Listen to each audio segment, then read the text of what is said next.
Guys, I know you're probably thinking football apps, there's too many of them, but listen, I've got you onto the best football app right now, and that is Flashscore. People, it's free to download, it's free to use, and you know what, man? It just gives you all the information. I'm talking stats, I'm talking key statistics, I'm talking head to head, I'm talking fixture list, everything you want to know. The goals are flying in, everything you will find on the app. So I don't know what you're doing right now. Go and download it now and get yourself all the information you need regarding your football club. What's going on, people? Welcome back to the channel. Welcome back to Saeed TV, or should I say Jamal TV, because as you can see, man, it's Jamal's settings, man, because we drew to Burnley. Yes, we drew to Burnley. Don't get it twisted. You lot nearly drew to Burnley if it wasn't for them own goals. But it is what it is. You got the job done. We didn't. We're mugs. And that's that, man. So, people, hit the like button, subscribe, like, share, comment, whatever you want to do. Get yourself to the comments. Do you agree with me? Do you disagree with me? I was meant to put this video up last night, but I was in no mood. I was in no mood to talk about Arsenal because Man United had their own problems to deal with. But I can't lie to you, that was a statement win. I'll be real with you. People can't be downplaying that result last night. I felt like Arsenal needed that win. I felt like Arsenal needed an emphatic win. You can say what you want about winning, and Arsenal have been doing that for a hot minute now. They've been winning games. Their last loss was against Aston Villa, I believe. Like, they've been winning games, but have they been winning in a manner that I've been seeing Man City? Have they been winning in a swagger, in a style that I think is befitting of Arsenal Football Club, is befitting of a title-winning team? Because I feel like the way they've been getting away with it lately, I just think for me, like own goals, penalties, I just think it's not been convincing. Has it been 3 points? Yes. There was a talk about sustainability. Was it sustainable for Arsenal to keep going in the way that they did? And you could say to yourself, in this period, Alex Ferguson used to talk about just winning games, turning the screw on. This is where Man United and the teams in the past almost get to their next gear. They get to another gear. They build up this momentum, and I feel like Arsenal Football Club right now at this minute weren't getting that momentum. Even though they're top of the league, and you have perspective, and you say to yourself, you know what? What's all this moaning about? You just thought to yourself, the attackers weren't delivering. Certain personnel were not functioning, and certain personnel needed to step up. Boy, oh boy, did they step up last night. First off, I can't lie to you, I thought Aston Villa had the better chances. I thought Watkins should have buried his chances, and Arsenal, they struggled to really find the little key passes. I think there was maybe one or two chances here and there, but nothing significant where I thought, wow, Arsenal Football Club, what's going on? Is this one of them nights where, I'm seeing Onana getting through Arsenal midfield? I'm starting to see, Aston Villa get to little things here and there. You're like, it's a bit encouraging. What's going on with Arsenal? Second half, oh my days, man. Once that first goal went in, yeah, and it had to be a set piece, because that for me then reignited the feeling of, wow, this is what we're about now. Magalesh gets his set piece, and for me, Martinez, you absolute bozo. What are you thinking? It's another reason why I never wanted Martinez at Man United, and I'm glad we've got Le Mans. This Martinez, bro, gets bullied. It's not a foul. There's no push. There's no pulling. It is straight up Gabriel Magalesh. That's what he does.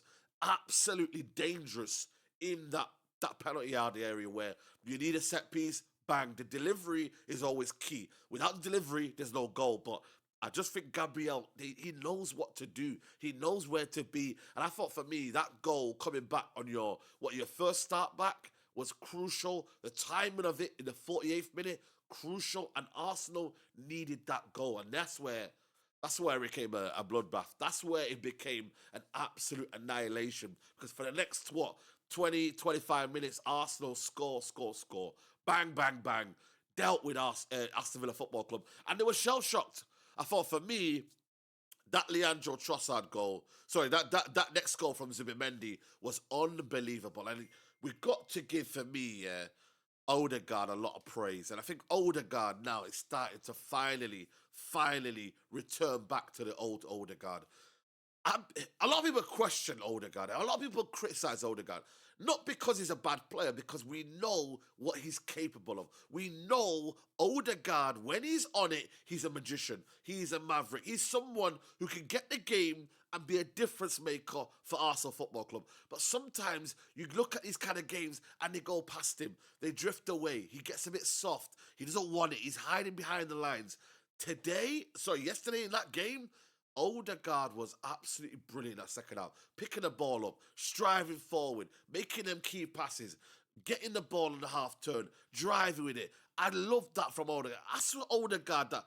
If you're a football purist, if you're someone who enjoys football, that's the sort of Odegaard performance you want to see, because there is a top player in there. Nobody's denying that Odegaard isn't a top player.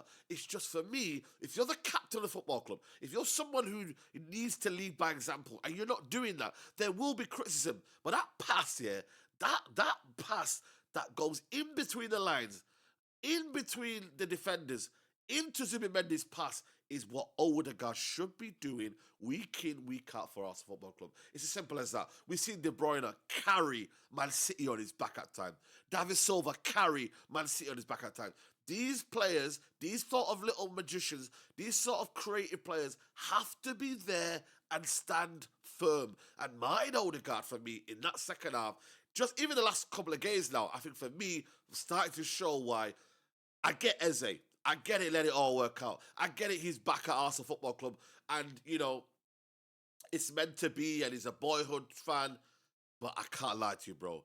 If you're wanting to know about creativity, I think there's a clear distinction between Eze and Odegaard. Odegaard, I think, will thrive in different environments. Eze is limited to, if he's got space, I think he'll be amazing. If he can drift off the left and go in central, I think he's got his qualities. But if you're talking about that pass there, I'm not sure Eze makes that pass. I know he did it for Martinelli over the top to Man City, but there's certain things that I look at with Eze in them little tight spaces. I don't think he's able to operate in the way that Odegaard is. And I thought, for me, that was brilliant from Martin Odegaard. Playing into Zubimendi, 2-0, bang. That was when Aston Villa were deflated.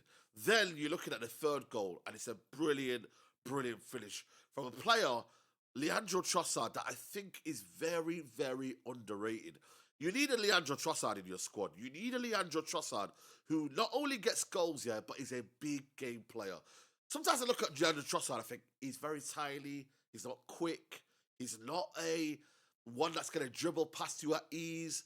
But you know what? He seems to make football look easy. He seems, to be having this IQ where it sets him apart from everyone else.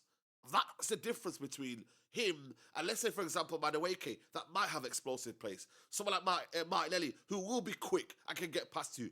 But sometimes you need that intelligence, bro. And you need a player in your squad that is able to not only find the back of the net at big games, to not only be a big game player, but to have the awareness and the intelligence to say, yo, I know when to do what. I know when to do this. This is what I think, for me, is so underrated. And you look at the goals here, and I'm going to use, funny enough, Flashscore, who are the sponsors of today's video. Make sure to download it, link in description. No player has scored more goals, 10, or provided more assists, 9, in the Premier League in 2025 for other than Leandro Trossard. That is no Arsenal player. We're talking about Saka here. We're talking about Gyökeres. Okay, Gyökeres came in early on, but then again, Gyökeres could still score more than 10 goals surely by now if you were talking about another player. This guy here, most assists, most goal involvement, most goals, 6 most minutes played, 31 years of age, This guy's no spring chicken.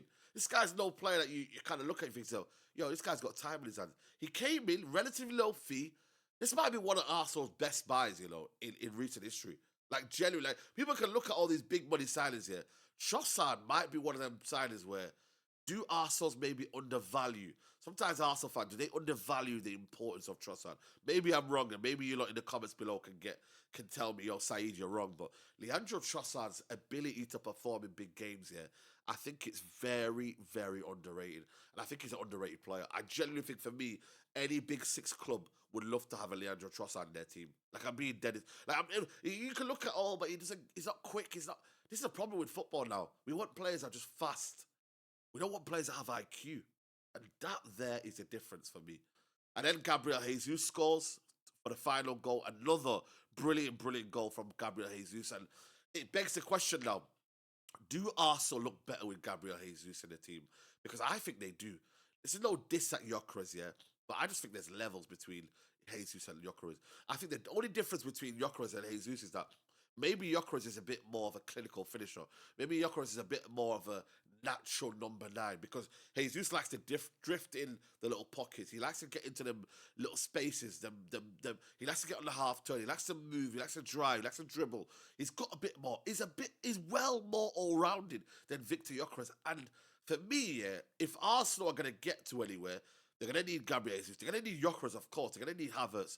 But Jesus, for me right now, if I'm putting my team up right now, I think Gabriel Jesus needs to be on the first team. Because what he does is he makes others play better. He links up play well. He gets into them little pockets. He drives. He dribbles. He's got skill. He's got talent. He's got... And like it or not, when he scores, it's normally a banger. It's normally a goal where you're like, wow, that is a brilliant goal from Jesus. Does he score enough? Does he demand enough from him? I know he put out a t-shirt saying, you know, like, he's very, very spiritual and you know, he's obviously used this time to reflect and to maybe understand that, you know, things weren't going his way in football and he's had a lot of injuries, a lot of setbacks. But I believe Jesus is a wonderful footballer. I think Jesus is a top player when he's on it, bro. The problem is, though, when is he on it as much? Can he be consistent? Can the injuries be on his side? Because when you think about it, when you look at the caliber of football nowadays and you look at the caliber of strikers, yeah, I'm not gonna lie to you, bro. It's tiring, bro. Gabriel Jesus at least offers you that kind of throwback kind of player where got a bit of skill, can drive, dribble, you know what I mean? And it's just again the final end product that needs to be more consistent from Gabriel Jesus. But other than that, I think it was unbelievable. But make no mistake, guys. This is a statement win from Arsenal. If they don't won 2-1, I think, yeah, cool. But this is a 4-1 demolition against Unai Emery, who they got beat by less than a month ago. Against a team that was on the up, against a team that was potentially title contenders. This was a big moment for Arteta and Arsenal Football Club. Not only to get one on the old manager, people think that he's better than Arteta, but to make a statement, say, yo, Man City, we're going to win, and we're going to win convincingly.